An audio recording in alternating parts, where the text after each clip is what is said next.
Um, I guess what we'll do is just go piece by piece, and you can tell me about yourself and tell me about your work, um, and we can kind of see what kinds of what kind of issues that you're Yeah. wanting to hear about, and I'll see if I can give you any hopefully good advice and not useless stuff. So let's see. Yeah. Okay. All Yeah. right, can That you would be see my fine. screen? Okay, can you guys see my screen now? Yeah, yeah. Yeah. Okay, cool. So it looks like we're going to start off with Yakub. Hi, Jim. Oh, hello. There you go. I hope I said your name somewhat close to what Yeah, you call yourself. you did it pretty well, I have to say.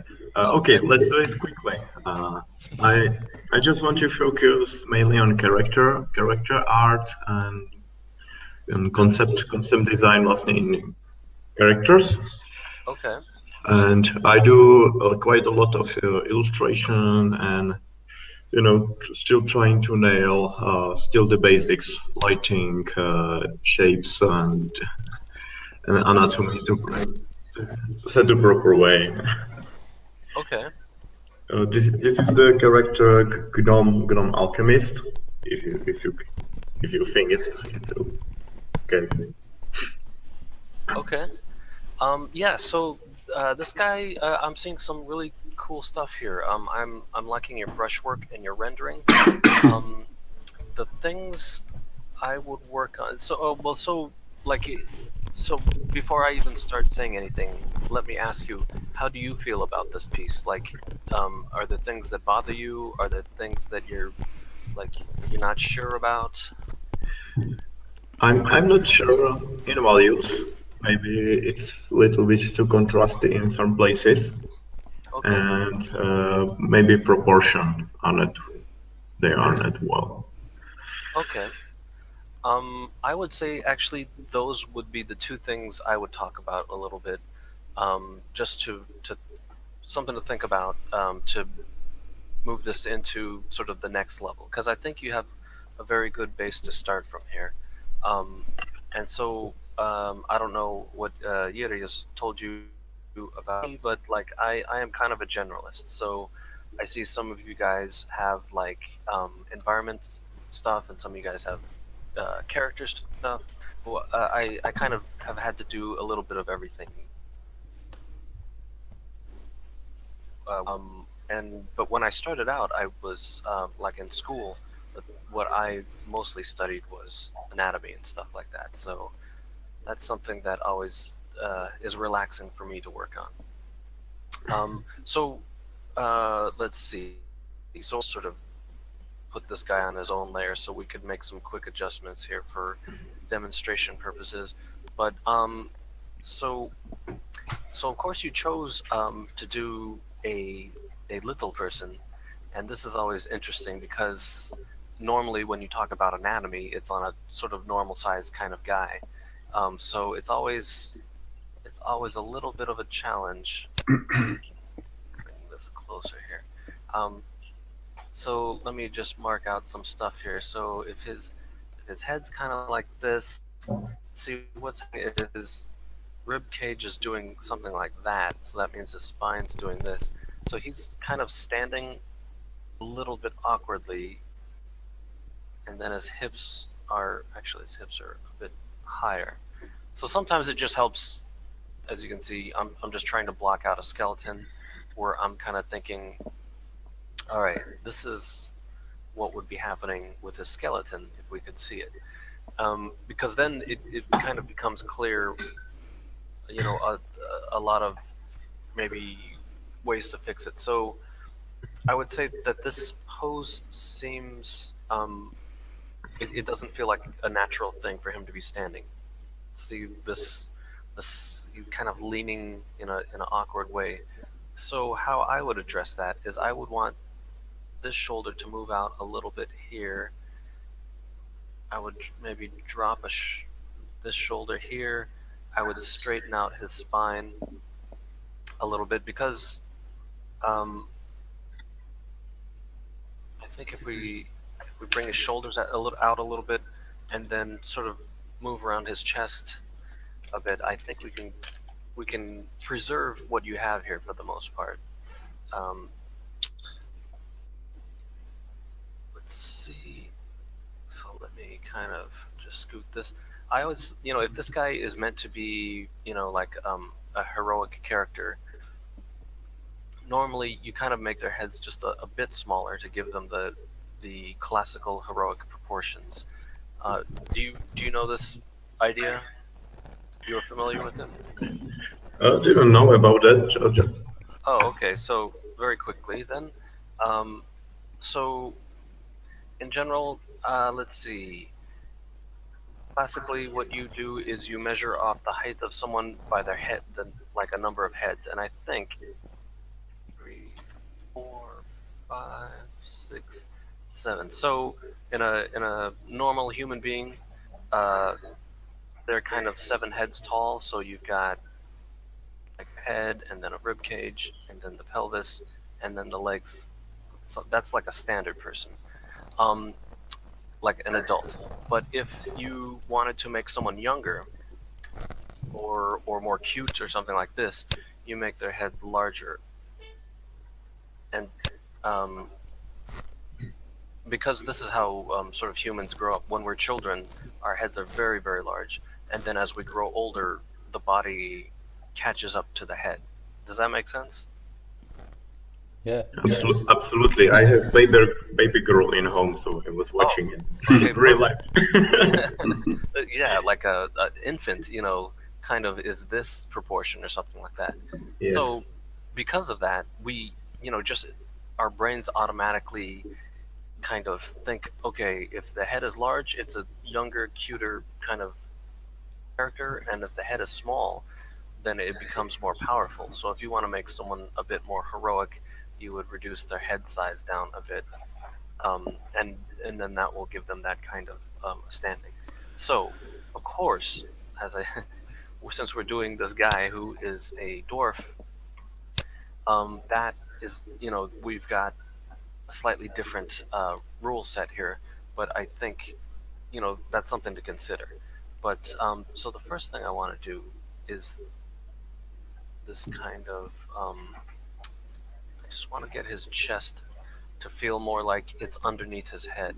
So I'm going to just warp it, and if you don't use the warp tool a lot, it's basically it is a gift from God. It is most like it will make you look like a genius, even if you're being very sloppy.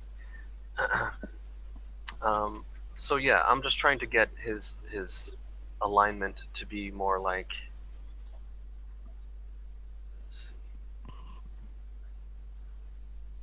with the rib cage underneath, and everything in a line, because that's generally how people stand. And then you can shift the weight a little bit to give a little bit of curving, but I feel like possibly you had it a bit too much out there. And so with that in alignment, we can kind of bring this stuff back. Um, so let me adjust the legs. So did you have a lot of reference for this, or do you normally work kind of out of your own head? I use references a lot when I do poses, and I remember the stuff what you mentioned, but something happened when I was adding the additional cloth and design. I just somehow lost that nature feeling of the good posing. No, it's very easy to do. What I always do when I start, a new character is I will kind of just like spend, maybe 20 minutes or so, just finding, you know, interesting poses and costumes and all that kind of stuff, and have that material ready for me to get started before I even draw anything. And that way, it's all kind of right at my fingers. Um, and then I can kind of rely on that information a little bit. So for you, I guess the difficult thing is going to be finding a good variety of poses, for someone with this kind of body proportion. But I'm sure DeviantArt or all kinds of stuff like that will have some good reference.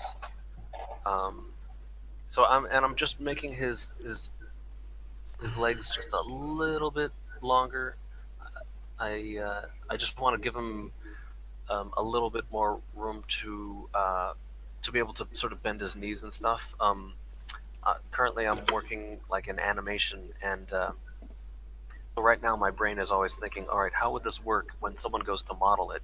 It needs to be able to, sort of like, okay, the joint would have to go here, and then the animator needs some room to move these legs around, because if it doesn't work, then that kind of messes up everyone. So I just wanted to give him a little bit more room here, and obviously this is very sloppy, but you can kind of see, hopefully, that he feels more stable.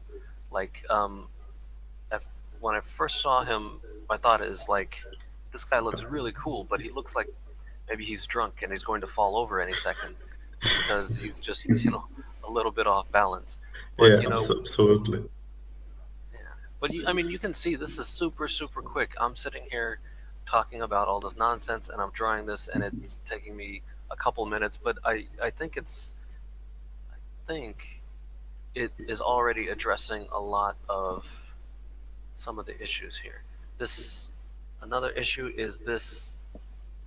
I feel like that would be probably just a little bit lower and wider out. His upper arm is feeling a bit short to me, so I'm just extending that out a bit. And this is the kind of thing where it's hard for me to say, oh, well, all you have to do is this and this, because sometimes it just comes down to like doing anatomy, like for a long, long time, and until you kind of memorize things a bit. Do you guys ever do like figure drawing? Is there anything in? You guys are in Prague, right? Yeah. Okay. Yeah. Does your company ever sponsor these things or Not at all. not at all? Not really. I do freelancing stuff, but I do art anatomy drawing every day. Oh, I It's see. still long time to do. Sure, sure.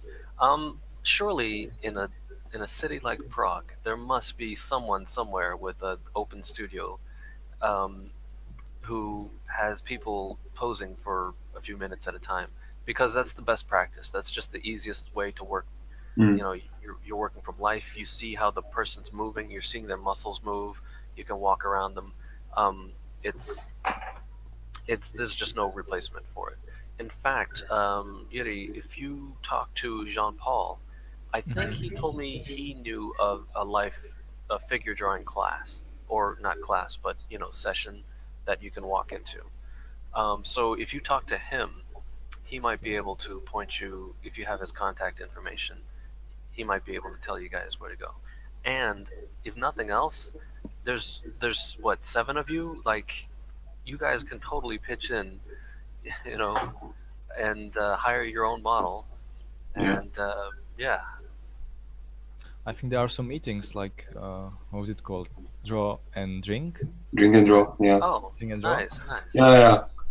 It started happening slowly in Prague. Oh, I mean, awesome. yeah. And like you said, it's not impossible to set up something, just on our own. So Yeah. yeah, why not? Do you feel like there's a good artist community in Prague? Or I mean, like not just artists, like guys painting, but like industry guys. Well, I don't. Well, there's definitely a lot of talented people, but I don't know.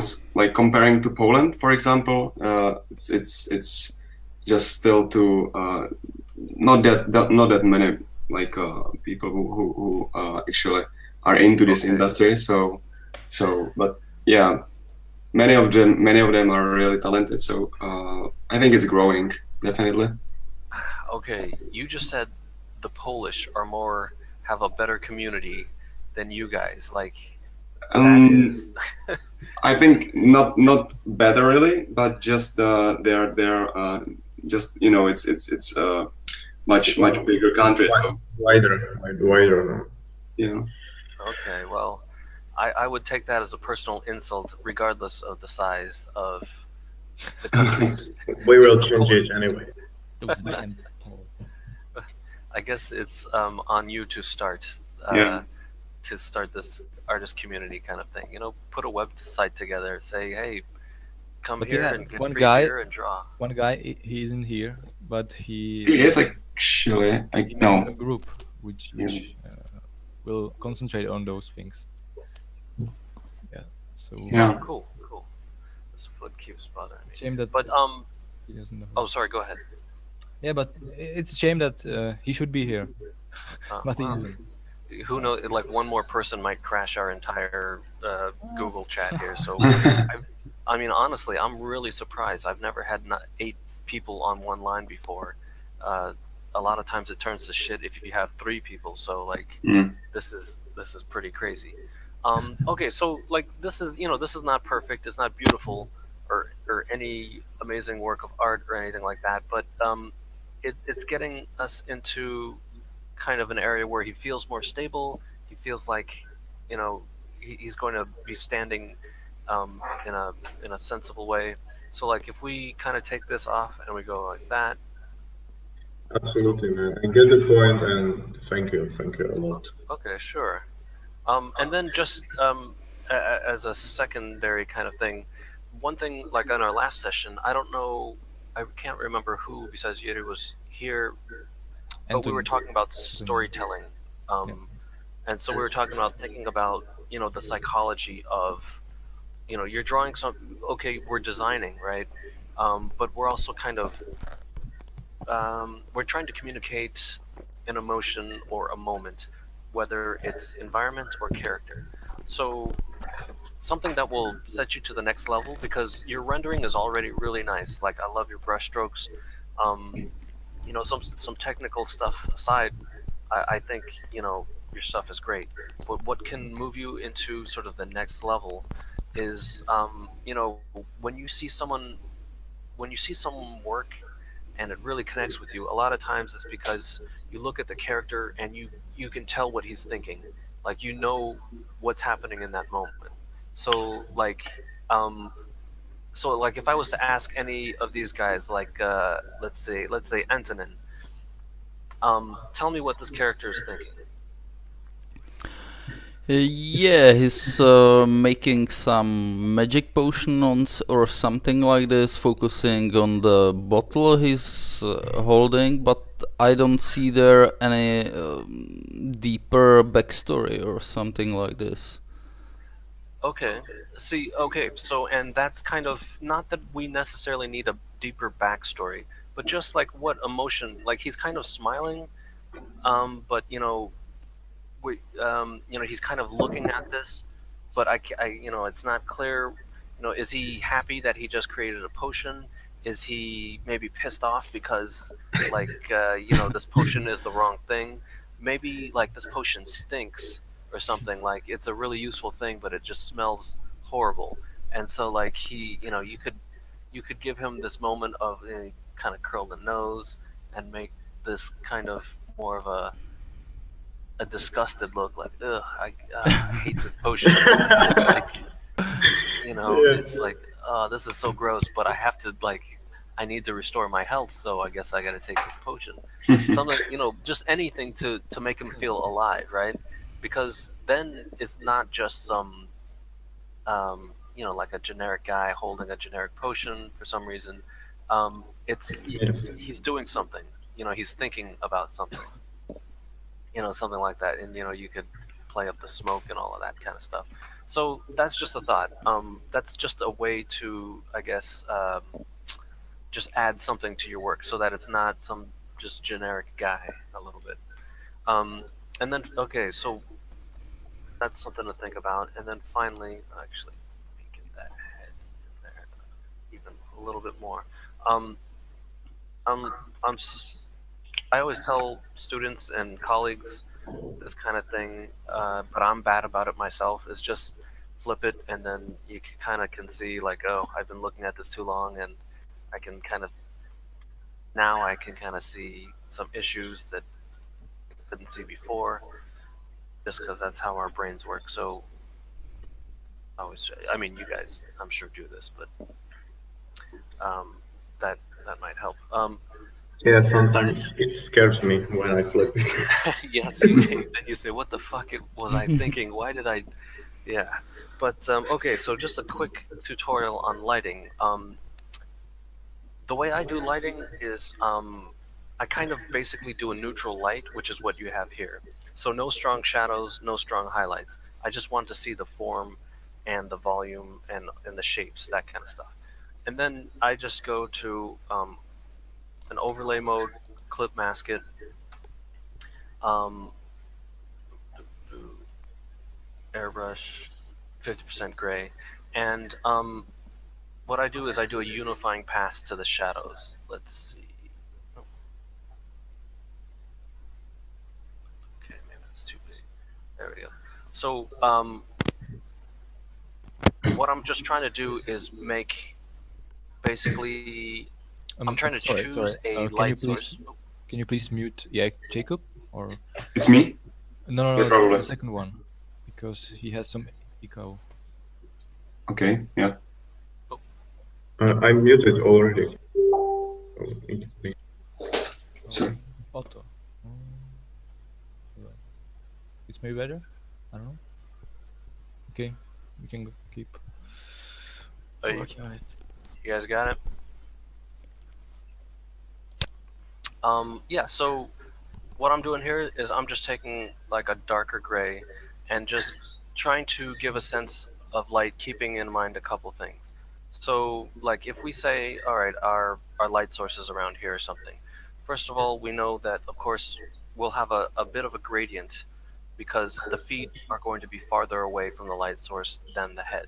So that's one thing that gives you a bit of instant atmosphere, is that your light source will kind of gradate down lower. So that's an easy trick to kind of unify everything, like the feet area, unless of course you've got some weird scene where there's like a fire on the ground, and then you have to adjust accordingly. Um, but so this is going to tie all of these forms together a little bit, and it'll make it easier to read. Another trick I do is I kind of zoom out and I go, okay, does this make a little bit more sense? And if it's too much, you kind of can go up a bit like that. Um, and then I kind of do the same thing with the lights. So I go overlay, and in this case, he's against a light background. I can kind of darken this a bit.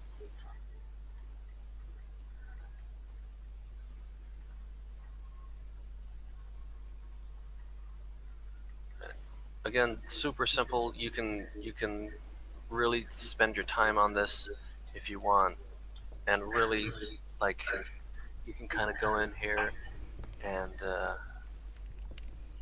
really pick out little highlights and just sort of render this to death if you want to. But like I recommend working, keep your brush big, kind of doing this kind of thing. Let me see. Is this making sense to you guys? Yeah, Yeah. absolutely. Amazing. Cool. And it's so simple too. Um, and the nice thing is you don't destroy anything that's underneath it. Like if you were to paint this all on one level or on one layer and you were unhappy or something, then you've destroyed all this nice rendering and wrinkles and all the detail. But because we're doing this, if you hate it or it's too much, it's just easy to adjust.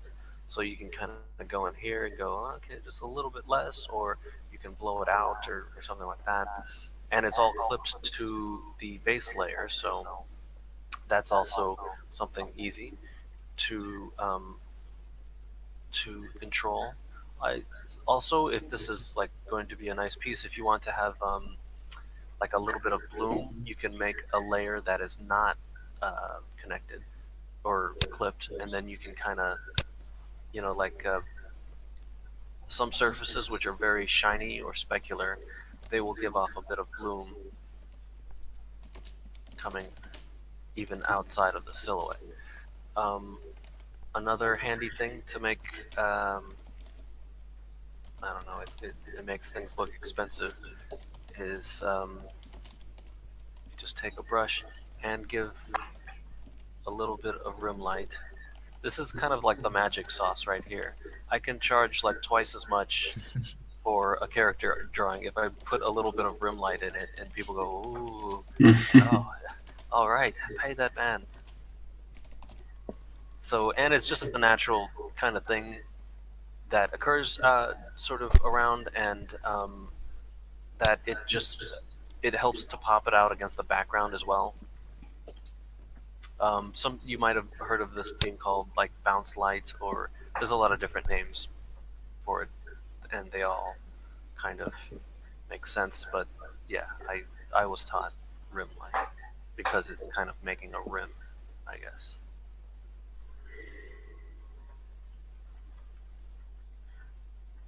And it's also a nice way to break up the shadows. So yeah, um, yeah. So that would be my like whatever 10-minute sort of corrections on this to help you to maybe make this pop a little bit more. So like, look at this, and then let's go back to this, and you see not a huge change. It's just little stuff here and there, but maybe it helps to sell the story of this guy. Maybe it helps to make him easier to read and easier to sort of think about, the character. Do you find that to be helpful? Absolutely. Well, very thank you, man. I appreciate your Cool. feedback, and it is still what I'm lacking. The knowledge how to finish piece properly, and this helped a lot. Okay, it's just little steps. You just have to like get new tricks together, um, to help you to finish off things a bit. You just learn one or two new things, focus on the fundamentals, and yeah, I mean, I think you'll be fine. I really liked this piece when I saw it to begin with. So just try refining a bit, and I think you'll be in good shape. Would it be Okay. possible to save it on disk? Oh yeah, totally. Yeah, Let's great. see. That would be Let's nice, out. actually. Let's see. I'll put that there. I'll upload it later, but I'll just Yeah, save it to my sure. desktop right now. Thank you. Okay. So I'm just gonna go through and do one for everyone and see how much time we have here, because like if we're We've getting like to an hour. yeah, well, I mean like yeah, I have a tendency to take too long. Yeah. Worst case scenario, we can do another session, or I can give you notes over email or something like that. Sure. Okay, so let's see. I think I was going in this direction. Okay, Yuri. This is nice. Tell me about this piece. So this is based on a novel, and there's a huge city floating, uh, consisting of ships, and Oh, people. cool. People are kind of transforming those ships into their houses, so they are building Mhm. on top of them. Mhm. And this is a huge ship, and one of the characters just taking rest from playing on piano, Mhm. and there's this. I think I should have like included some outside environment, maybe to describe the city better. Like it's not much. Um, I could see it both way. I could see it either way. You don't. It's not necessarily about always putting in details, but if that was important to the scene, then sure, that might be good. But I really like it blown out like this because it carries some emotion with it. So I was talking about emotion with the dwarf, and we were trying to figure out what he's thinking and all that kind of stuff. You can see here, even though we can't see her face, we can put some emotion in the scene, or at least we could guess. Like maybe she's like in a very kind of sad mood, and she's looking out over the city, or maybe she's in a very happy mood and she's looking out over the day, but like she's not just standing there. She's looking at something. It's interesting to her, and so that makes me want to figure out what is she thinking. So that's the beginning of some nice storytelling. It's not it's not this huge big thing, but it's just a nice emotional note. Like for me, for some reason, for me, and you can tell me if this is right or wrong, but to me she seems sad, like almost like she's trapped in a prison. These bars are like keeping Like her. I have this with every picture, so I don't But know if it's right. It's more complicated when I want to create something else. You know, okay, I I have this see. problem with including pictures. I mean characters into pictures. Like I really don't know like some efficient way to do it, but Um, well, so for this piece, what are you unhappy, or like what do you think it was not successful? like yeah, I'm in this piece. I'm happy with the character. I'm not happy with the interior, and I should have like worked more on it. I think that, but I don't know what to put in. Like Okay. Um, well, I mean, okay, so the character's working great. She's very brushy. And the basis of the light is really nice because you've got this red and the light, and then the sunlight is bouncing up and off everywhere. Let's see. The space is reading pretty well. Like to me, I understand the space. Like even if I'm this small, I understand what's happening here. I see we're in an interior room. I see that she's farther away from the camera. I see things like the piano are closer to the camera. Um, that's very nice. So there's a couple of things that maybe. So if you're trying to improve the space a bit, I have a couple suggestions. So one thing is that this light is going to be filling the room, and you've done a good start to that. But I think just even bringing in. oh, Mm, and Jim is oh my god. Oh my god. probably. Maybe send him a message that he's out. Oh, Oh, he's back. okay. Okay. All right. Was that just me, or did everyone crash? Yes. No, just you. Just, Oh, all right. Well, it figures. Okay. No, So yes. I guess it's maybe the big brush strokes that you're Oh, doing. Yeah, probably level so. up guys have the same problem actually. So maybe I don't know. I mean that's not gigantic, but you could be right. So I'll work a little bit smaller. But so just using the atmosphere in here because it's going to be bouncing off every dust particle. Jim, And just you don't sharing your screen, so you I don't see see. anything. I see. Okay, share screen. There we go. Okay, so what I've been doing Yeah. is just putting a little bit more atmosphere in here. You can see. Mhm. And possibly too, we could use some fancy brushes Hmm. to kind of give us a little bit of speckly dust thing. Actually, I got these from you guys in the class. That's more like hairs, I guess. Um, Okay.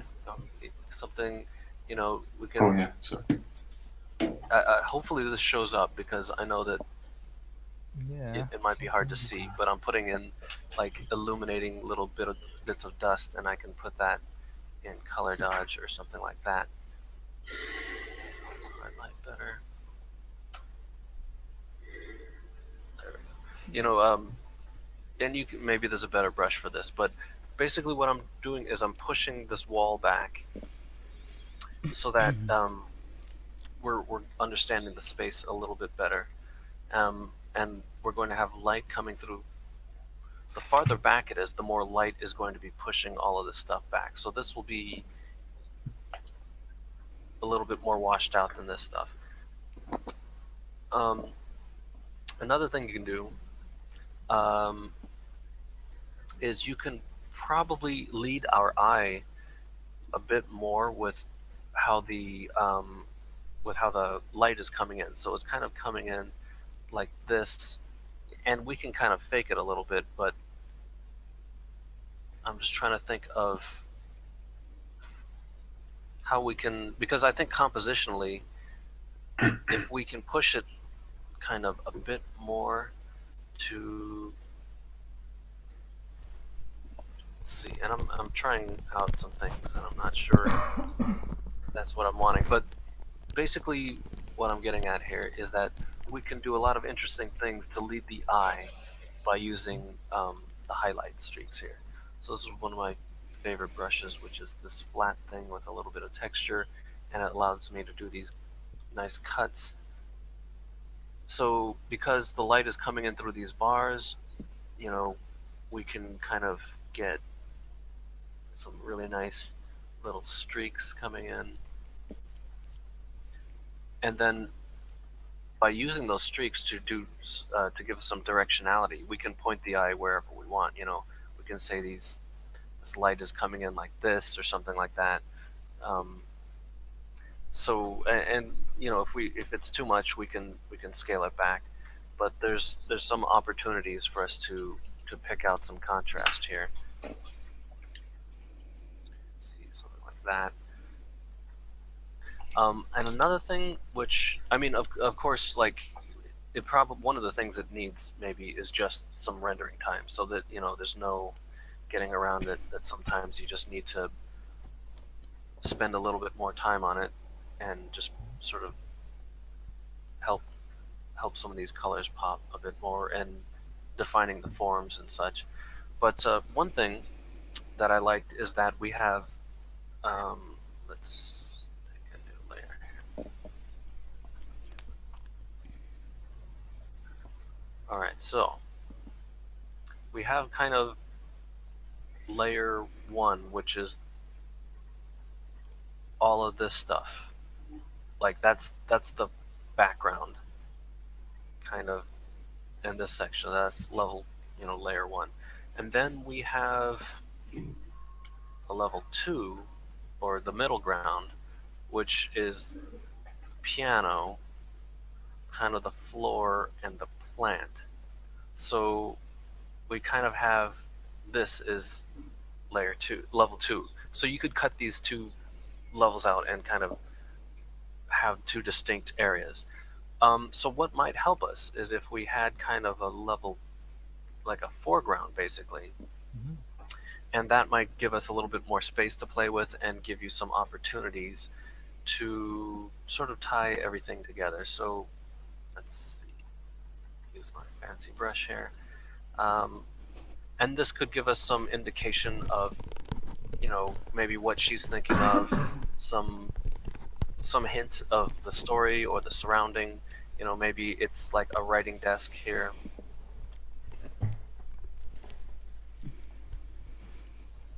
And on the desk, you know, we could put some papers or, you know, stuff like that. But so this basically, we would call this maybe a framing element. And what that is it like our eyeballs move past it. So there's this dark thing in the foreground. And so we kind of see it and we go, aha, I see that it's near me, so I want to move past it to go into the scene some more. So it kind of, the way we read this is we kind of read this one, and then we look at this because it's another area of high contrast, and then finally we go to her. And it's all about holding the viewer's attention for just a little bit longer as we try to figure out the mystery of what is happening in the scene. Yeah, I think something in foreground was exactly that was the problem. Cool, cool. Because I mean, I think what you have here is just, you know, it's really cool stuff.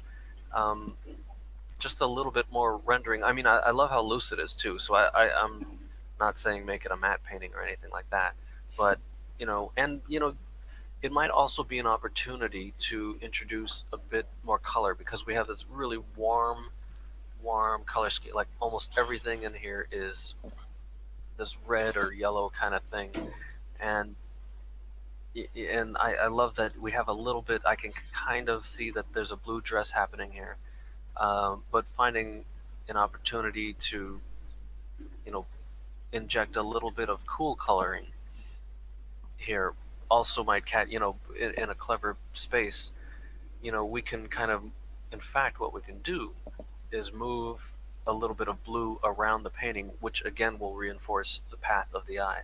So we've got this here. maybe we've got this plant has a similar color flower kind of thing. So we're putting a little bit of cools around for the eye to find. It's almost like a little treat or candy or something like that. You know, the eye wants to find similar things. So if we kind of put this stuff around a bit, just here and there, and it doesn't have to like be some um, like huge hey look at me kind of thing. Just a little subtlety. Um, it will help to make this not just a monochromatic kind of situation. Yeah.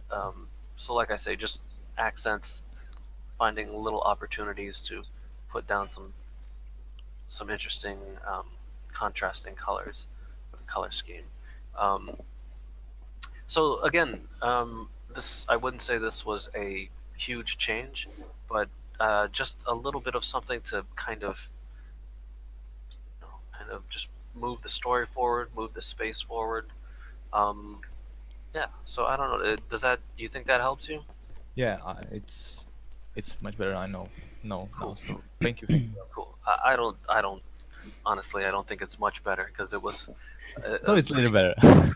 Yes, maybe I will accept that. Just a little bit better. All right. Let me put that down here. But very cool. And oh, by the way, like it's very cool. Like thank you for sharing with me this stuff. I love seeing work. I mean, you guys are doing some awesome work on your own. Yuri's showed me some of the stuff that's come out of your group here, and it's nice stuff. So thank you very much for that. Okay, this is Coleman. Yeah, it's me, Oh, Antonin. Hey, Jim. oh, Antonin. Okay, gotcha. Okay, so tell me about this piece. Yeah, it was like the beginning was to practice some composition and to bring some story element into the picture, and basically what I wanted to set is based upon Caspar David Friedrich painting. If you know the Yep, I know exactly. yeah, stages of life with the characters and the boats, and they kind of symbolize the stages of life. So I wanted to show these three characters at the end of their lives, and the trees symbolize like the death they're coming Okay, to, or something like this. okay, So just a simple symbolism. okay. Okay, good, good. I'm glad you were thinking about sort of what's going on in the scene. Like if you go to ArtStation, you Yeah. will find like a million like a million sort of shots with some interesting landscapes and then some guy in the middle or like up in the foreground and just standing there. And I always wonder like this guy shows up in every painting and he's always just standing there. What is he doing?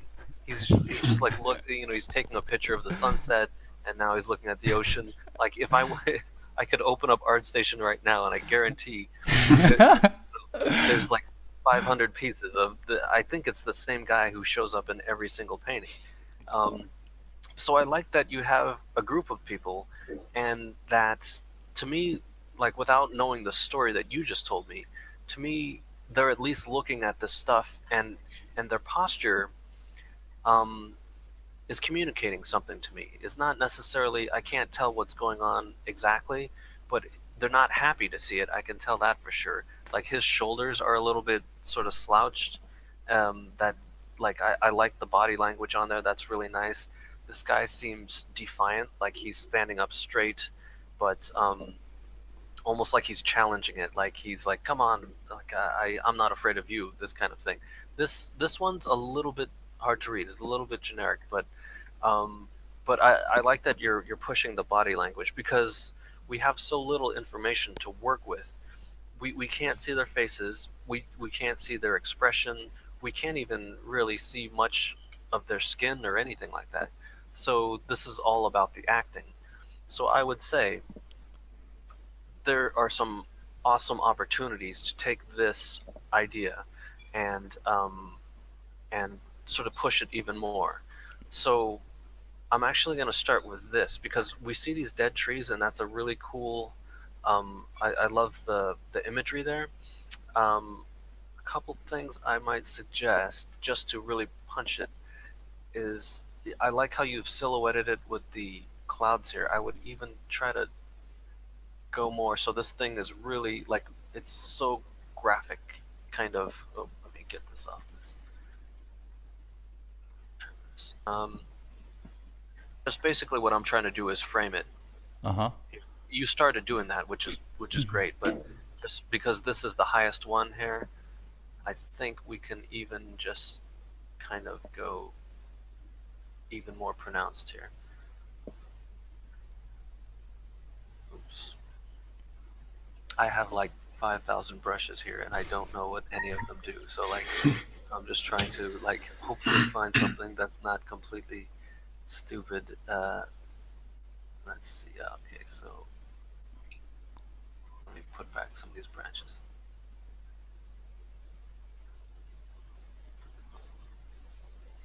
There we go. Okay, so just I think doing something like that will help to frame this thing, and basically, I'm just trying to apply the rule that our eyes want to go to the area with the most contrast always. Like that's almost the number one thing we look at, like human beings. We look for black against white, basically. So if I can punch that up a bit, it will never be more than these guys because these guys are the biggest. They have the darkest blacks, but I want it to kind of go like that a little bit, and strengthen it, and then maybe because our eyes tend to travel along the ground. I want to maybe sort of see if we can do something up here a little bit, and give like a final, like a dessert basically. Yeah. So one thing that has occurred to me as I'm sitting here talking, let's see. Um, okay, if this is death, you've got like white birds in here, but maybe what we need is something a bit more sinister. So we've got some dark birds, like maybe in English that would be vultures or crows or something. Mm-hmm. Um, and maybe we have like this big, something kind of a bit imposing, right? Um, Flying around here, and that's kind of the final to just give us a clue that okay, these guys didn't just go to see the famous dead trees of, you know, the northern plains or something. There's something weird about, so it takes on a more symbolic meaning if you can find like some interesting thing to happen here. Yeah, definitely. Yeah, and it doesn't have to be this. I'm just I'm doing a little demo here, so like if I could think about it more, maybe there would be smoke or maybe some very interesting stuff. Maybe there is possibly like some crazy fruit or something coming off of the it's very far away, or there could be all kinds of things hanging from the tree. So just to make it look a little more evil, or if not evil, just somehow imposing. Um, okay, so then coming back to these guys, um, I always try to think, what are they thinking?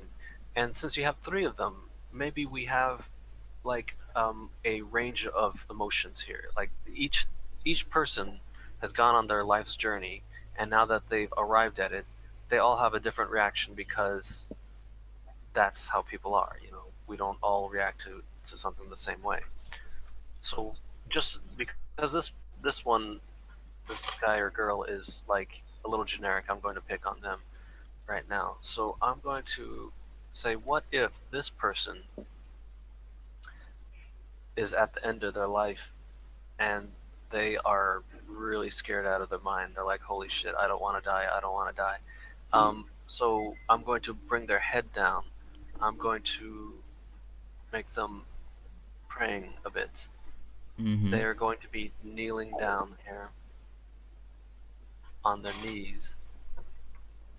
like they're saying, no, it's not my time yet. You know, I want to live some more. And so this person's really, really kind of, you know, it makes it easier.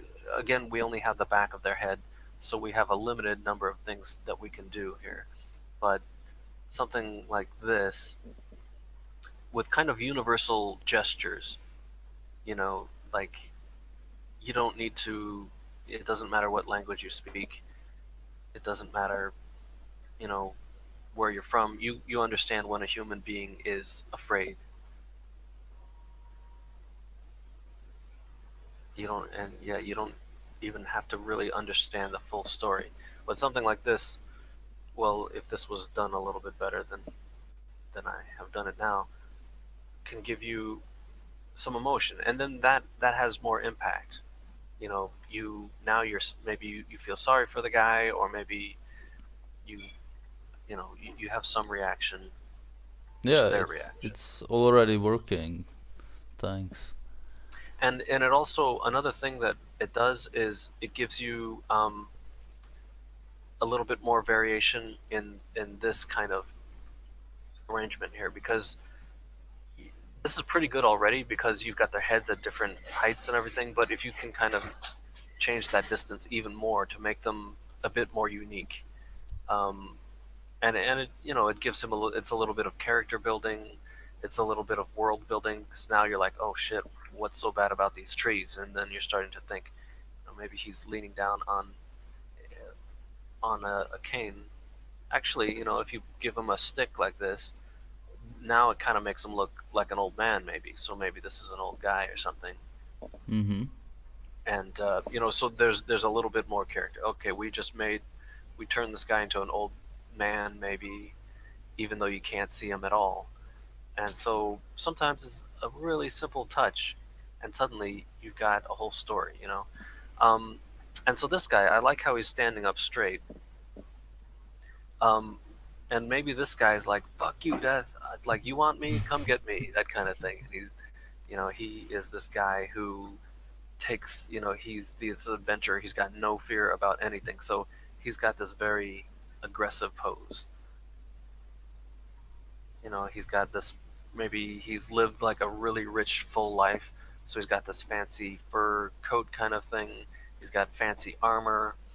You know, you can tell all about his adventures maybe by, like, his shield is like beat to hell because he gets in a fight like every day or something like that, because he's living life to this extraordinary level. And so, like, you're wondering, where am I getting all of this crazy story? Yeah, you know, I like, I don't know about you guys, but when I draw, like, I have to keep my brain entertained. So like, I'm always making up stories, like, oh, and then this guy's doing this, and this is where his hometown is from, and, like, you know, you just sort of, to keep my brain activated, I'm always telling myself stories about these guys. So doing something like this, you know, gives him a bit more of, you know, a bit more flavor. Again, this is just adding on to what I was seeing already present in your thing. Maybe he's got like a scarf or something that's flowing to make him look a bit more heroic or something like that. And like, always, I just want to say that it doesn't have to be. It's not that my answer is the absolute correct answer. This is just a very, very quick example that I'm thinking of, um, that would help to sell the drama of your scene, I guess. Is this making sense so far? Yeah, definitely. It's much better this way. Okay. Again, I don't know that it's much better, because it was, I really love this piece. Um, like, you're one of the fellow matte painters, I'm guessing. Yeah, yeah.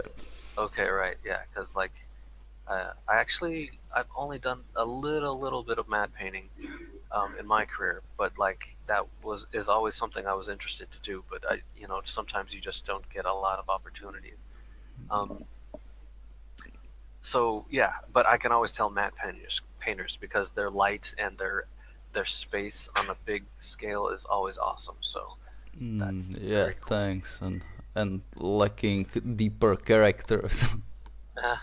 Well, see, that's why like it's great. Like character guys can talk to matte painting guys, and we all just trade secrets, and then everyone wins. Kind of.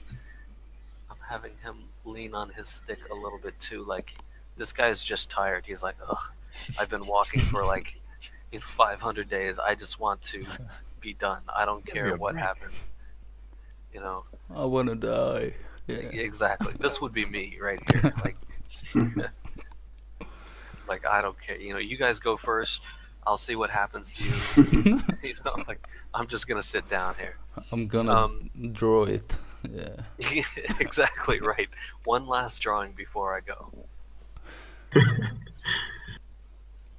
And then knowing my luck, it'll be the worst drawing I've ever done. So then I'll die pissed off too. So like, you know.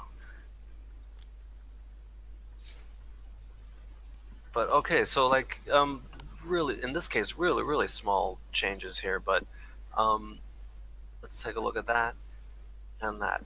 Just add a little bit of spiciness to your characters. Give them something to do. Almost never are people just standing there like with their hands at their side, just kind of going like, and if they are doing that, that's not the moment you want to show. You Yeah. want to show a more dramatic moment. So, and I think something like this, it might encourage someone to maybe pause for a while, because if you're just looking at it as a dry technical thing, you're like, okay, Snowy Valley, dead trees, 3 adventures, cool, this is a really cool painting, I got it, next, right? But if you give Yeah. something, like a story for people to think about, they'll say, huh, what's going on here, I'm trying to figure it out.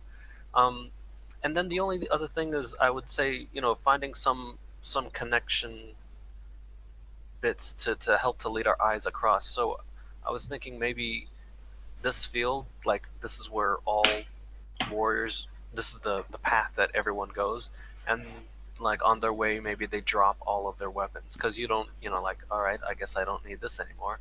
And so you've got this ground littered with just like all this fancy gear that no one has any use for, because you cannot take it with you. So there's like, and again, this is just something I thought of to be interesting, but on a compositional level, the point is that if we have some little thing to make a path, it helps our eye to know where to go. We go, oh, I see, I follow the trail of stuff, and it helps with the scale too, because it's getting smaller, smaller, smaller. So like we've got this stuff breaking up the light, the dark, and all of this, and then it's getting smaller in the distance. And then, so now it's kind of a mystery, and people can go, wait, why are all these swords and stuff here? What's going on? And hopefully, if you've done your acting and everything very well, people will hopefully understand the symbolism in your shot. Mm-hmm. But yeah, so that's basically all I would say on this here. I mean, it's I love what you have going on. I love the concept behind it. Just try to spice up the acting a bit, and I think that this piece will be absolutely great. Yeah. Thanks a lot. Sure, sure. My pleasure. All right. I'm trying to go like fairly quick, but not shortchange anyone. So if anyone has questions, feel free to ask. And I'll save that down there. All right. So Martin Engler. Yeah, hello. Hello. Did we talk last time or no? No. Okay, never I've talked never met before. you before. Okay, nice to meet you. So tell me about this piece. Well, it's some kind of sci-fi thing with a little bit aspects of sci-fi, not something too big.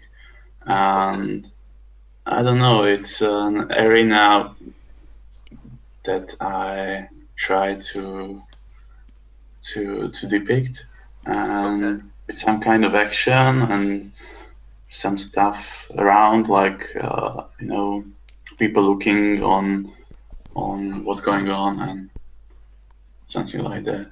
Okay, yeah, it's like this looks like a Mad Max kind of gladiator Thunderdome kind of thing. It's very cool. So tell me, like, is there anything about this that you're wanting me to help with? Is there something here that you're Well, not as happy with? yes, of course. Well, at first I must say it's unfinished, and I have a little bit of problems with it because I tried to put there some light that I never painted before, Okay. and it's a little bit hard for me. Like I'm also trying to put colors in the right, you know, well, just to be, I never before really painted. And I drove mostly, so I have a Oh, little okay. problems with it. So yeah, it might be helpful if you say something too. Okay, sure. It's weird because I actually think the light is working pretty good here so far. Um, of course I can see it's very rough and it needs detailing and stuff, but when I zoom out, that makes total sense to me. Sometimes when I zoom out, I like my work better, and I don't want to zoom back in. It's like, oh, just stay this small. But like here, it looks 100% done. If it was just this small, you wouldn't have to do anything. But like, so what that tells me usually is that really so everything's looking pretty good. It's just a lot of little details that need work. But that's Mhm. good because that's the kind of easy stuff to deal with. Um, so what I will say is probably just looking at this and thinking about the light. We've got our light coming in here and this area. So then that light is going to be coming towards the camera because these guys seem to be in some kind of dark cage. So we're going to see some rim light or bounce light coming from this, and it's going to be this kind of whitish light. And then if we want, we can put some sort of we can see what we can do about the shadows, maybe a secondary light. Um, so right now we don't. Let's not worry about the the details right now because um, that would be a very long discussion, but also it, there's a lot of decisions you would have to make about, like, all right, you know, what kind of shirt is he wearing, what kind of material is this, all that kind of stuff. So I'm just going to use a very large brush to kind of block in areas just to smooth some of this out because the detail is kind of the last thing that you need. Um, so I feel like this stuff here would be darker. Um, if you've not done painting before and all of this is kind of scary, um, you can try starting with grayscale. That sometimes helps me. Like you can do this entire thing in grayscale if you like, and you can also even like change the image mode to grayscale so you could see this in just black and white. And for for people who are more comfortable drawing, that helps as well because like 90% of color is just drawing, but sometimes it can be a bit intimidating. So that's a way to help you to sort of bridge that gap. Um, so what I would start doing is just going through with big brush strokes to just take out all this kind of stuff here, just to flatten it down so we can kind of see what we're dealing with here. And this is just for me to make sense of some of these shapes and spaces. And then what I would do um, is, let's see, I would just do the same lighting trick I did with these guys. Just take gray and bring in this shadow to give us some more contrast here because we're in this dark room with these guys. Like there's no, that light is really strong behind us, so it's going to cause us to have some real darkness. And as a bonus, that means we have to detail less. So that's less work for us, which is good. If you are lazy like me, then that's that's always a bonus. On a side note, some really nice acting here. I like this guy, this skinny dude or a child or something. He's looking out there. To me, I almost think he's lost all hope. He's like, well, I guess I'm next. I got nothing to live for or something like that. And this guy's all pumped up. And so each of these guys is thinking about something. I don't know exactly what they're thinking about, but they're not just sitting there doing nothing, So that's really nice stuff. So, and sometimes that's the hardest part. Just trying to think of get into the psychology of what people are thinking. Okay, so we've got ourselves a shadow layer. Let's go to the light layer. Let's see.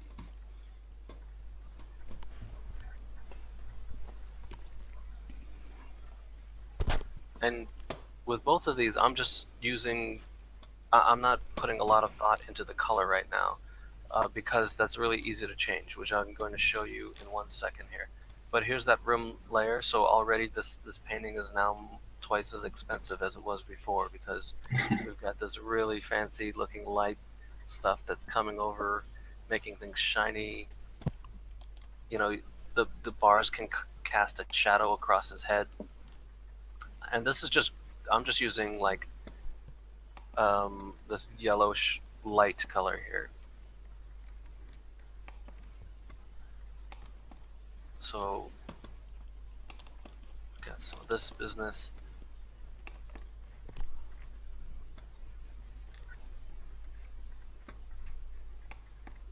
And you can see, I haven't thought at all about color, but we're getting some interesting light conditioning happening here.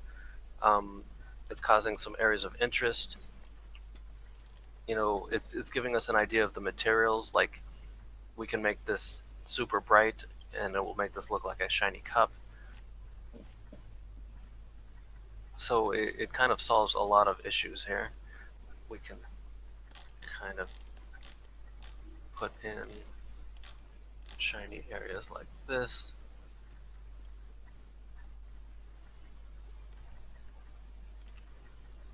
And then, so just going through here, like this, and that's giving us an idea of the light that's happening here. But so let's say that, okay, we kind of like the effect, but maybe that color's not quite right. Let's see.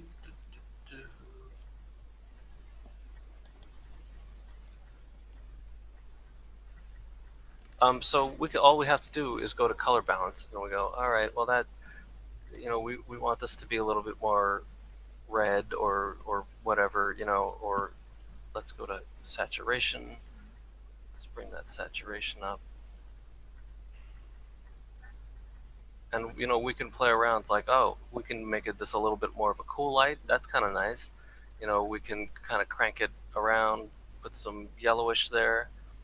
And I'm just going through the bar here. And so that's a way, especially for people who are not comfortable with color, that's a way for you to kind of get color in here without, having a heart attack because you don't, like, oh, what do I do? What do I do? This is like low stress. Like, don't stress. It's it's supposed to be fun, So, like, you could go this direction, or you could leave it warm, or however it is. But this way, the pressure is not on you to choose the exact. Oh, this has got to be the perfect color, otherwise I'm a failure. So we can kind of do stuff like that. So yeah, I would say that, like, just as a sort of quick thing on lighting, we can bring this. We could pick out little areas of interest here and there. Yeah, so if we kind of look at this, I really didn't do a lot. All I did was I just sort of took what you had and pumped it up in one way or the other. And it's giving us a bit of a better sense of the light and atmosphere here. I'm also gonna take up this airbrush. Oh, I should do it small. But ordinarily I would have a bigger brush, just to give us a little extra bloom here.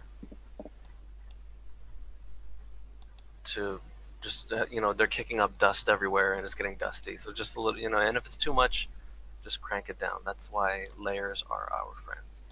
Um, does that does that help you at all? Yeah, definitely. Thank you very much. Okay, cool.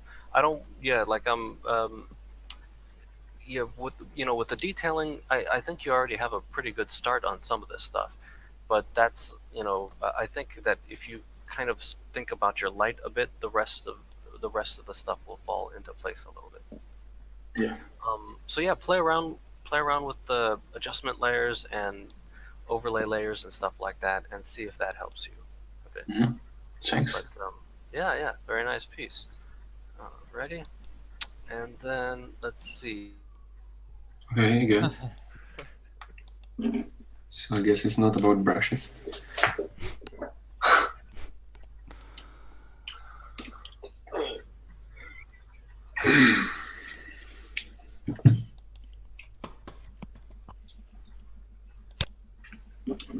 Okay, here I am. I'm back. Yes, all right. And sharing Yeah. screen. So Yeah. we have the Michael Fishguts piece again. Oops, Ye- there we go. And You're who's not- this? Yeah, okay. That's okay. Okay, Michael. So tell me about this piece. Oh, okay. So it's Oh, this am I- where or we this is- are right now. It's I cannot hear you. Is everyone else hearing? Yeah, I can. I do actually. Oh, It's too quiet. better. Yeah, but very quiet. I don't hear him well. Is it better now? Bit. I heard you say better now, but just barely. Okay, that's a little bit of problem. And what about now? No, it's still the same. Really, yeah, really quiet.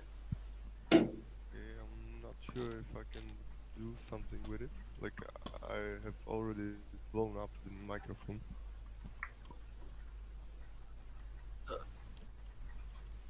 But is he trying to fix? Or- He already tried something with it, but it seems that it doesn't work. Oh, okay. Is anyone hearing him clearly, or is it just me that's? Yeah, he's quieter, but I can hear him somehow. Oh, okay. Um. Okay, Michael? so But you can do critique. I think. like the rest of you guys are crystal clear for me. That's no problem. It's just him for some reason. Well, okay. If Michael can tell one of you guys what he's not as happy with on this piece. First of all, I want to say this is a really great piece. I love the lights and the mood and just the just the setting. I love the action of the kids. I don't know what they're doing. It seems disgusting, but like it's great. So I love this piece. But anyways, if someone can tell me what Michael would like to work on this piece. Yeah, he has this idea about city and some like whale, a huge whale was kind of died on the shore of this Okay. city. And there are some stories in this city, and he wants to show the city from different angles, different situations. Okay. So it's like near the sea, I would say. Okay. And no, this fish village, I think it's. So. Okay, I can see the ships a little bit back there. By the way, he's our colleague with Antonin. So. He's Oh, math okay, major. at the matte painting. Yeah. Yeah. Yeah. And Okay. he's Again. again.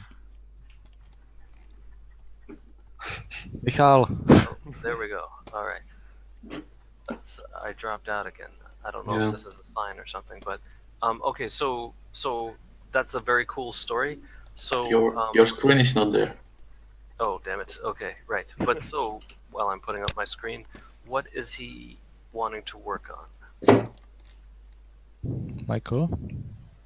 Uh, like I was trying to express the relation between these kids and the environment, but I was like not sure if I should go closer to the characters,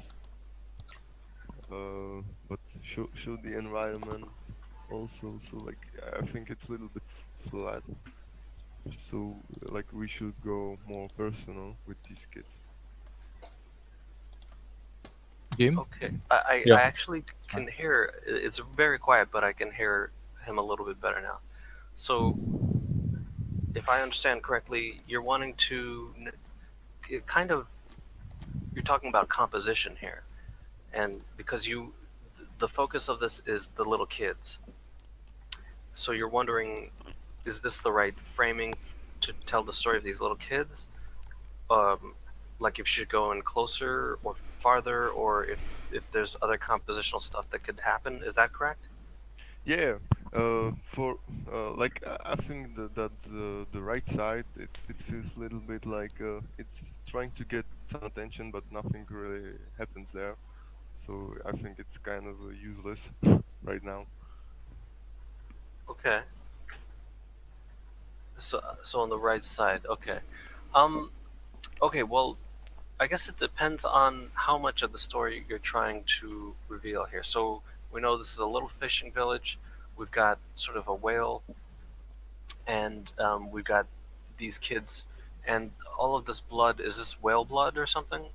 Yeah, it's supposed to be like some kind of storage of a butcher that Ah, okay. works with this meat, and they are like playing on the backyard and getting in contact with all the blood every day. Okay, I see. I They see. like the blood. Yeah, right. So, um, trying to think, what kind of mood is this? Is this meant to be like they are having a happy time playing with the whale blood and like this?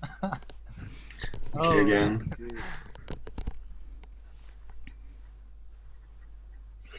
Hmm. Cliffhanger. Oh, sorry about that. Maybe my brush was too big. We have so many cliffhangers. I Like, know. Who knows what I'm saying that you missed? Hold on, share my screen. Okay, so what is the mood of this piece? Like I think it's supposed to be like just exploring. That Okay, would be just the sort of a main quiet. part. Just part of like they're having fun. They're playing. Okay. It's for normal people. It should feel like it's something wrong. They shouldn't be in this environment. Okay, so okay, I see. So it should look like just an ordinary day in the bloody whale fishing village. Yeah. Okay, I see. Okay, so there's a few. So like, what's here is great so far. As far as like I can see that maybe you would want to tighten this up a bit, but it's all everything that needs to be there is there. There's a few things we could enhance for composition to help to give us some clues of what's going on. Because right now, when I look at this, I'm thinking, all right, are these kids like psychotic murderers and they're like killing everyone? There's, like I need more clues to understand what's going on. So one thing I would do is I would make a bigger point of these guys in the background. I would because as you were explaining that, I understood that these were ships, but I think we need a bit more specific kind of business here. And because then if we know that these are ships and not only just some random ship, but these type of tall ships with the giant sails, then that puts us in a time period, that puts us at a technology level. It gives us a lot of information. And it tells us a bit about the size of the town. If there's like a bunch of these ships, then that means it's a huge town. But if there's just a couple of the ships, then maybe it's a little fishing village. So something like this. Um, and this is the kind of thing that we will only see once we've gone through and looked at every house, and then we'll go, oh, those are ships back there. I'm starting to understand. And it's very low contrast. So this is not meant to catch your eye immediately. This is just a subtle piece of extra storytelling. All right. So then the next thing is like we need to. This is kind of unusual. Like generally, little children are not playing around in blood and like. So we need to make this seem like it's a normal day, right? Because this is very abnormal at the moment, unless these are very disturbed children. So how can we make this normal? So a couple things we can do is we can. I would say we right now this is a clothesline, but if we gave some indication that of what is in the house.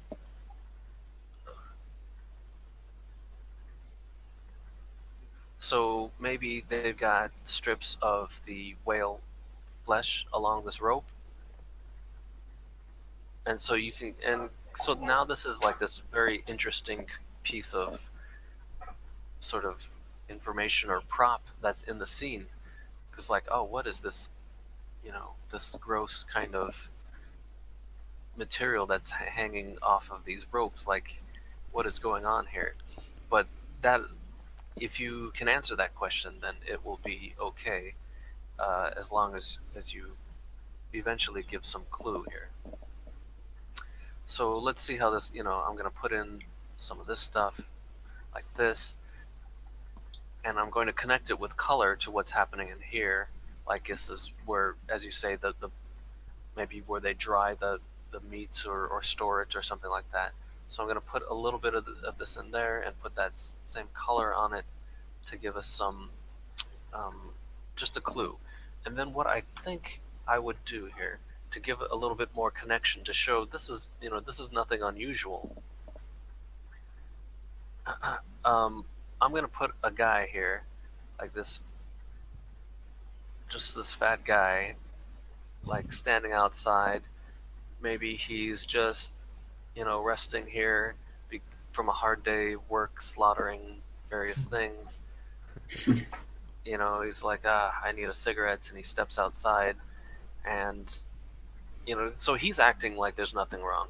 So everyone's acting cool. It's like this is just what we do here in this little village. We just have blood running out of the houses, and it's all good. So, and this is just this like jolly, happy. Well, maybe not necessarily happy. Maybe he's cranky or something like that. And his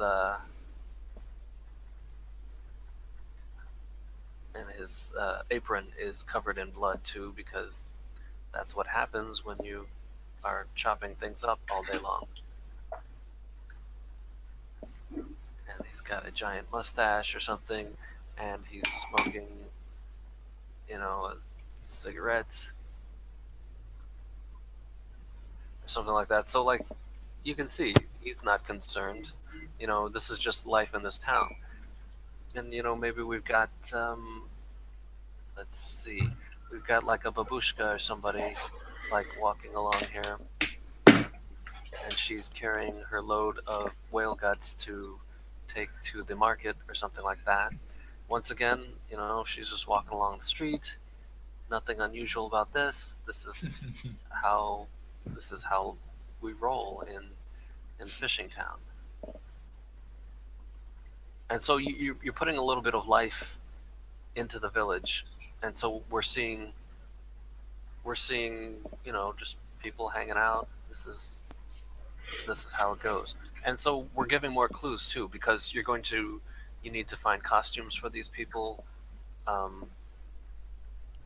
They all need to have a body type and a personality and props. So this is giving the viewer more clues. Like, okay, I think I know about what year this is in. I know the technology level. I know, I understand these are poor people going around the town, doing what they have to do. And so now we're getting to feel like, all right, this is everyday life for these people. This is kind of cool, and hopefully people want to know more about that. And that will cause them to look at your piece even more. In some sense, it's kind of like illustration as well as concept art, because you have to design everything, but then you also have to tell a story. This guy's got a giant beard because that's what you do in the fishing town. You have a giant beard and yeah, this. Is this making sense? Yeah, definitely. Do you think this is like accomplishing the goal that, like, do you think this helps to? Hey, actually, I was thinking about putting the character on the right side, like someone Okay. pulling some boxes or walking with the meat. Uh, so yeah, I think it helps. Okay, cool. Yeah, and I just made up this guy. He's not doing too much at the moment. He needs some work. He's He just doesn't really looking have. cool.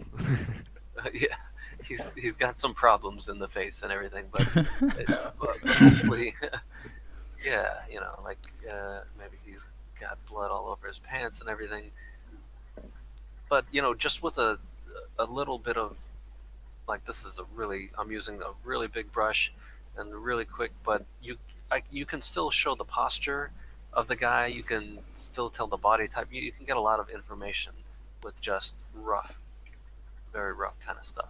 But so that's what I would do. I would, if your mood is this is an everyday scene, then we need to make it feel like every day. We need to put some people in here and just show that this is how things go. Um, give us some clues about where we are, what we're looking at, and then, yeah, hopefully that is something that is interesting to people. Um, let's see. There's an opportunity. Maybe that's too much. Well, I don't know. You could you could put something. Maybe a person's too much, but like just a little bit of something like this for to lead into the drawing a bit, like a fence or something like that. I don't know. That's optional. I'm not sure if I love that or not, but it does kind of let you flow into the piece a bit more. But sometimes um, it can be too much to do that. But anyways, so that would be my recommendation. Again, not exactly this because this is really sloppy and everything, but you get the idea, I hope. Yeah. Okay. Thank you. Cool. All right.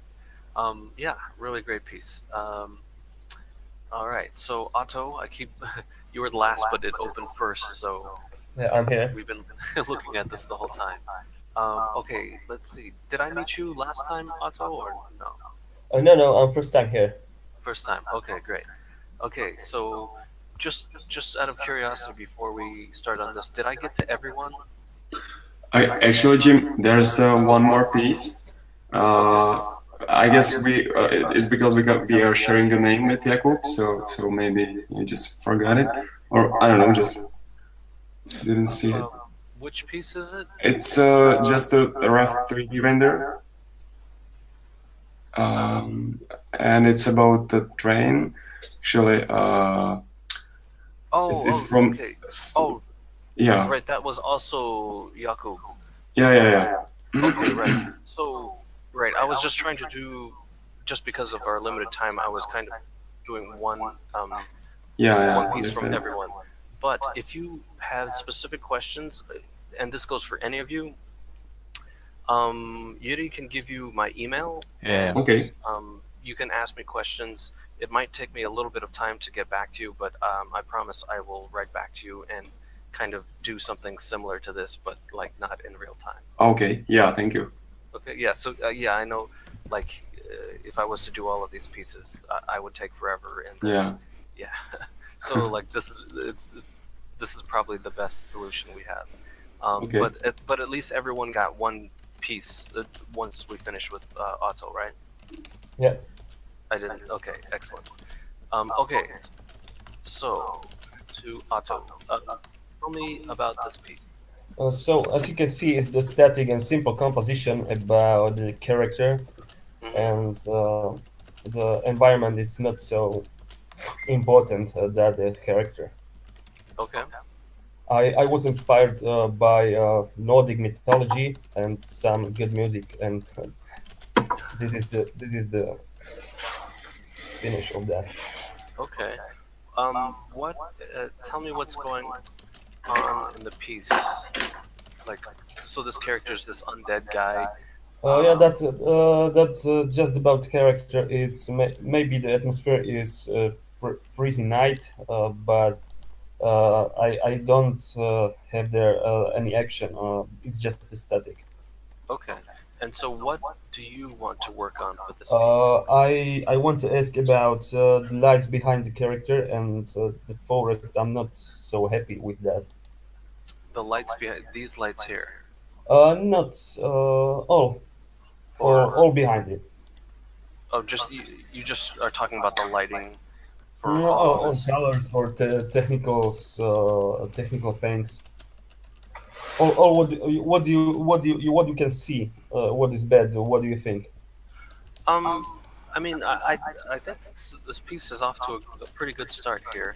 Um, let's see. So the I would say pose we could probably make more exciting, and then maybe with the lighting we can find a little bit of way to make this a bit more interesting. So first of all, just with pose, as I've told the other guys, pose will sometimes tell the story, and if they're just standing there, then it kind of tells no story. But there's also a situation where if you have the wrong pose, it can tell the wrong story. So for me, he's standing here and he's leaning on his arm. It kind of makes him look like he's bored, like he's waiting for a train. He's like, oh my god, this train's taking forever. I gotta lean. You know, it kind of, and his expression's a little bit kind of like that too. So sometimes, like this happens to me all the time too. You have some unintentional body language happening and it sends the wrong message. So one simple thing you can do for that, I think, is just give him something to lean on, like a staff. You know, if this is this undead guy, you can have this staff. You know, I think part of it too is that he's a little bit sideways. I think is causing his body weight to be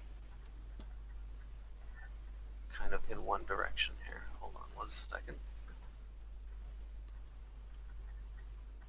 I don't want him to have too much weight on shifted to that side. I just want to kind of do this here. So at least like this, maybe he's standing on guard or something. He's this Yeah, undead. now it's much more better. The first pose, he was like he was a drunk. Yeah, right. That's possible. But you know, it just gives him, okay, like we know in fantasy that you can put these guys and they stand on guard or something, and for an undead guy that makes a little bit of sense. So yeah, pose is always a big one, and sometimes it's big for the wrong reason. So okay, so for lighting then, I think you have a good light. I like the lighting setup with a bit of light in the back behind him, and sort of backlit. That's a nice dramatic kind of thing. I would, let's see, let's play with a little bit of more atmosphere here, because it feels like he's in a snowstorm a little bit. So oops, the wrong layer.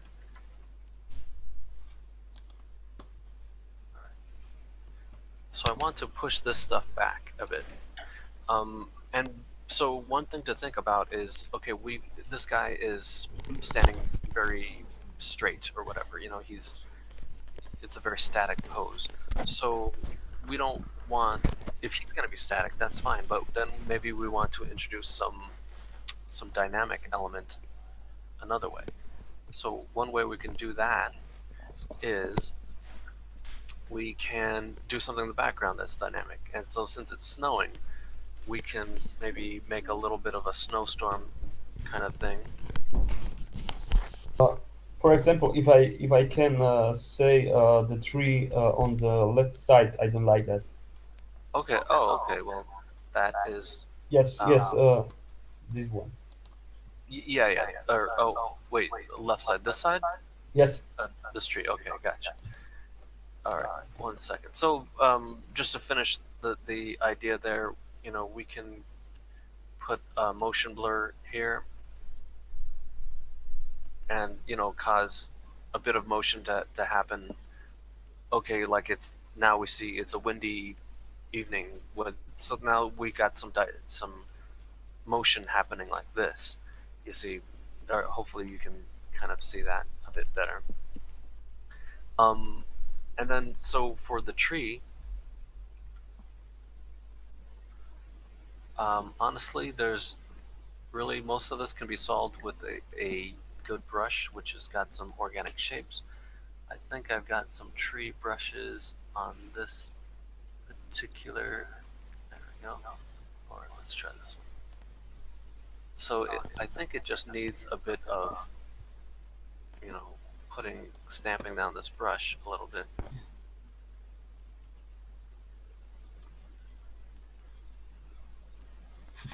Done. What's that? It's done. Yeah, One brush. exactly. If only they had a brush like this for like characters and everything, our lives would be much easier. So yeah, just I've got some better tree brushes here, or on another set, but since Photoshop doesn't let us edit brushes very well, or at least I don't know how to do that, then it makes it kind of difficult.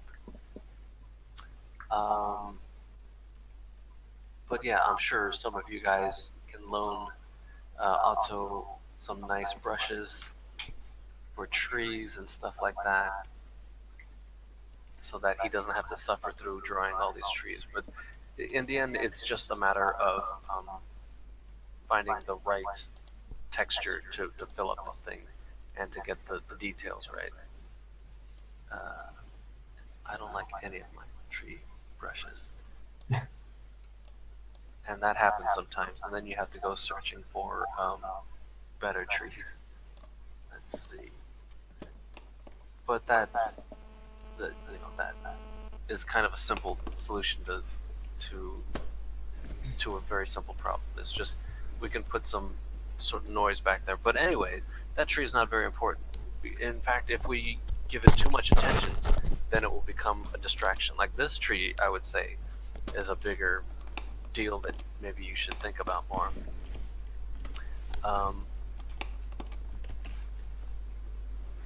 Just putting in a bit more detail, and that's the wrong scale, but well, that's got leaves on it, but that will help to make things, make a little bit more sense. So try something like that, for example.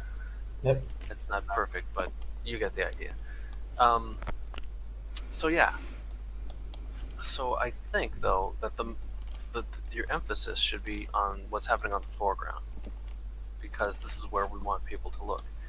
And so what I would recommend is that we use my trick of lighting here and give it's very monochrome right now, and I want to see if we can push some color a little bit here. So I'm unifying the shadows with the dark, and then I'm going to make it a little bit extra blue here, because as you go further from the camera, it will become less saturated, and as you go closer to the camera, it will become more saturated.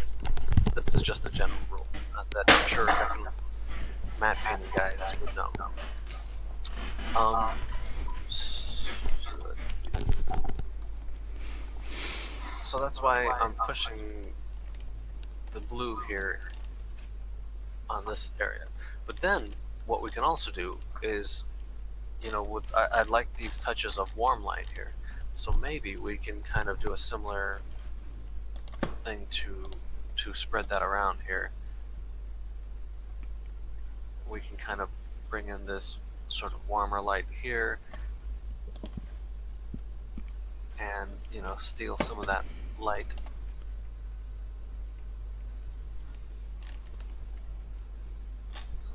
that.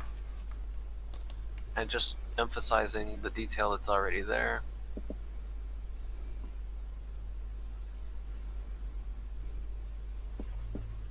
And there's our expensive rim light again, so now your painting is very valuable.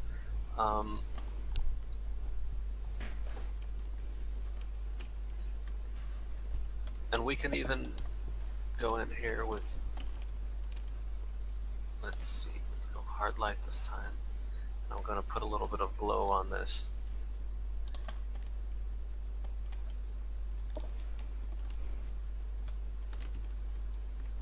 And, you know, maybe this will help to just incorporate a little bit more color into this kind of thing. And again, so like that, I'm not really happy with that color, but I can kind of go and make it a little bit more red. Same with this glowing, kind of go like that, you know, and we can play around with this stuff as well.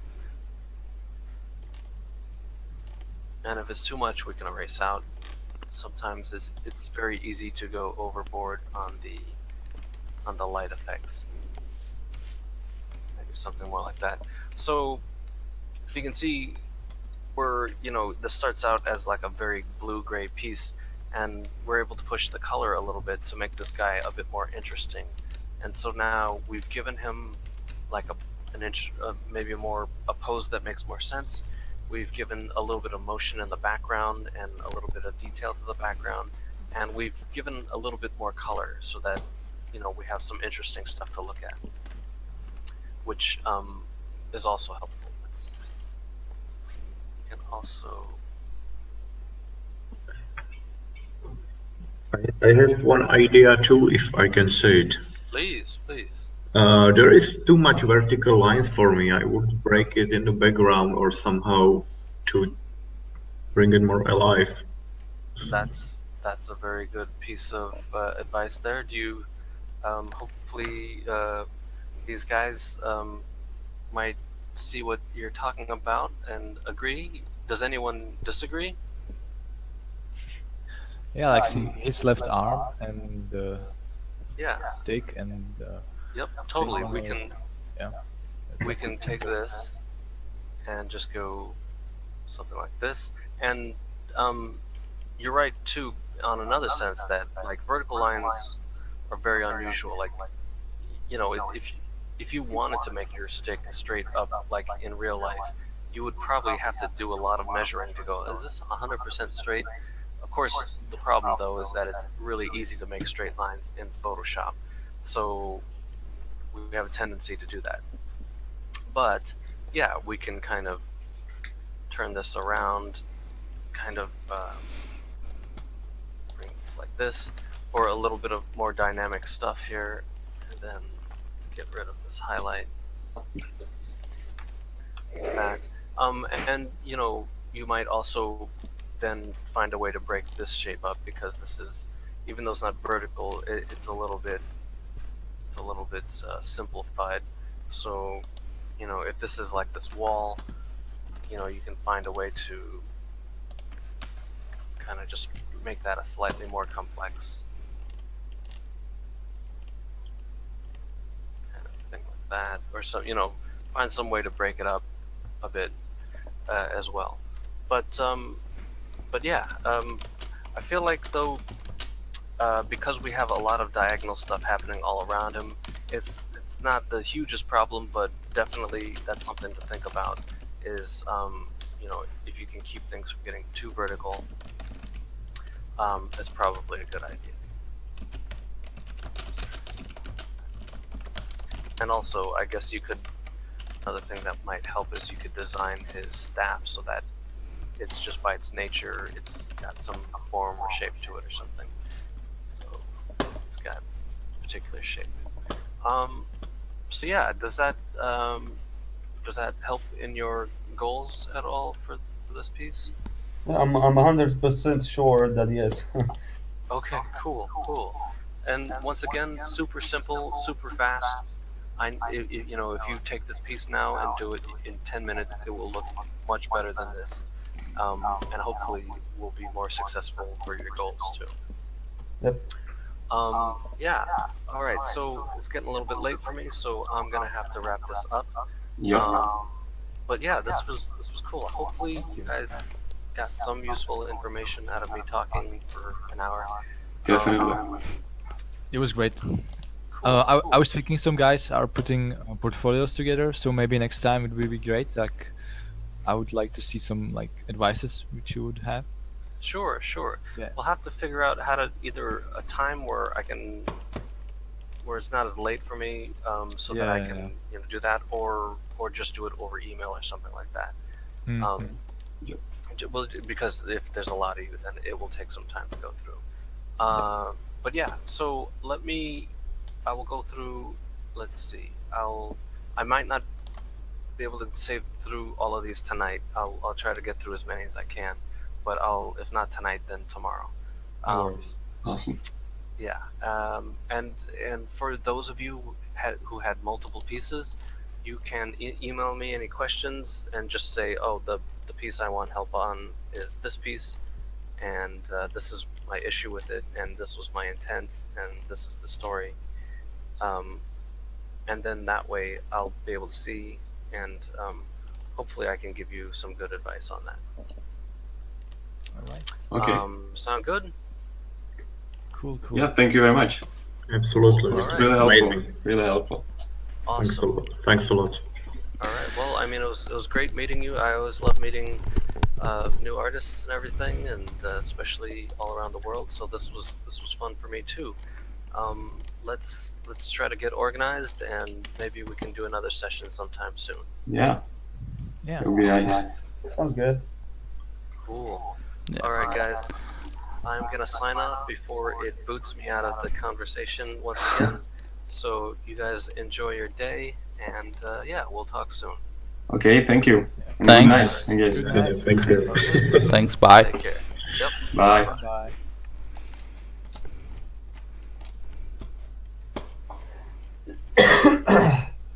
Okay.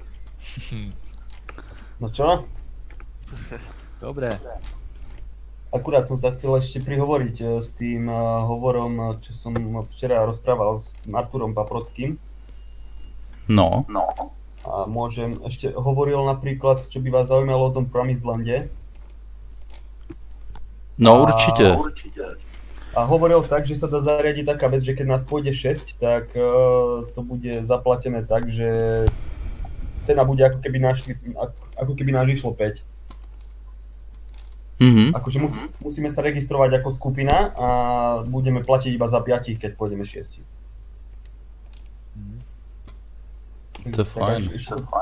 Potom ohľadom tých aukcií a galérií, čo rieši, tak v budúcnosti by chceli vystavovať aj mimo poľské veci, akože z celého sveta nazbierať ľudí nejakých, bude vystavovať nejakých 60 diel. Ty hosty. A neviem, z každej krajiny by zobral možno, že 3 ľudí, alebo čo je, že ak tak. A hovoril aj tieto galérie, čo tu teraz vystavujú a čo robia tie vernisáže, tak na tie výstavy chodia aj ľudia zo štúdií, čo verbujú ľudí, takže je to celkom užitočné. Neviem, čo som sa chcel ešte pozrieť tu na... Si nič skoro nepamätám, bo nič nehovoril, strašne veľa vecí mi hovoril. Čo ešte také hlavné? To je napsané? Ako? Máš to sepsané potom? Nerozumiem ťa, nejaký ruch tam máš. Pardon, jestli jsi to sepsal. Ako?